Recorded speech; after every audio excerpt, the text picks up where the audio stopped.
So ఇప్పుడు విజయ్ దేవరకొండ అయినా నవీన్ పోల్శెట్టి అయినా వీళ్ళందరూ ఆ సినిమాలో లైవ్ ఇస్ బ్యూటిఫుల్లో సాయి పల్లవి గారు, కమలేని, సాయి పల్లవి, ఎవరైనా సరే ఆ సినిమాకి తగ్గట్టు నేను ఎంచుకుంటాను. తర్వాత ఆ సినిమా తర్వాత వాళ్ళ టాలెంట్ అంటే వాళ్ళు హౌ దే డూ వాళ్ళ టాలెంట్ నాది లక్కీ అనుకున్నాను.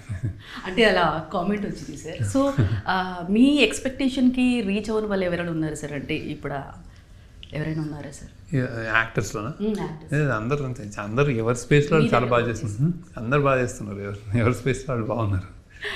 ఓకే సార్, ఇప్పుడు చూసుకుంటే కనుక నరేషన్ ఎవరైనా చెప్తే సాయి పల్లవి గారికి అది అక్కడ ఎంత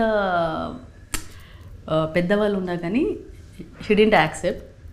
శేఖర్ కమల గారు నరేషన్ చెప్తే యాక్సెప్ట్ చేస్తారని ఒక కామెంట్ ఉంది సార్. దీనికి ఏం చెప్తారంటే మీ శిష్యురాలు అనుకోవాలా లేదంటే ఎలా అనుకోమంటారు సార్?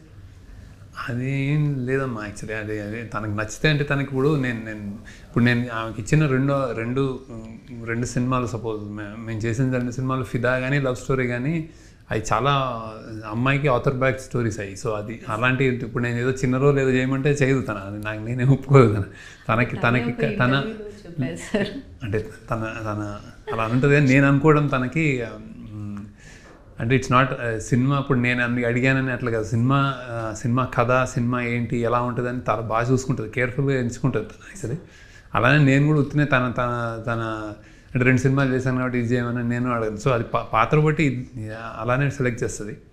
సో ఐ థింక్ నాకు నో చెప్పగలుగుతుంది, నచ్చకపోతే చెప్పగలుగుతుంది. ఇంకోటి అంటే ఫ్యాన్స్ నుంచి క్వశ్చన్ సార్, శేఖర్ కమల గారికి సన్నగా ఉన్న వాళ్ళే మూవీస్లో నచ్చుతారా? అంటే మా లావు ఉన్న వాళ్ళ పరిస్థితి ఏంటి అని ఒక మీము ఉంది సార్, దీనికి ఏం చెప్తారు? అలా ఏం లేదమ్మా, ఎందుకు నాకు బాగానే అంటే లావు సన్నా అని కదా, అసలు నేను ఫిజికాలిటీ మీద అంత పెద్ద ఇంపార్టెన్స్ ఇవ్వను. అందరూ నా హీరోలు అందరూ బాగా అంటే మస్కులర్ 6 ప్యాక్లు అట్లా నాకు అవసరం ఎక్కువ ఉండదు బేసిక్. అంటే నేను ఆ సినిమాలో చూపించే అవసరం ఉండదు మామూలుగా. సో అంతే తప్ప నేను లావుస్ అన్నంత చూడను యాక్చువల్లీ. అయితే క్లారిటీ వచ్చేసి ఉంటుంది ఆల్రెడీ.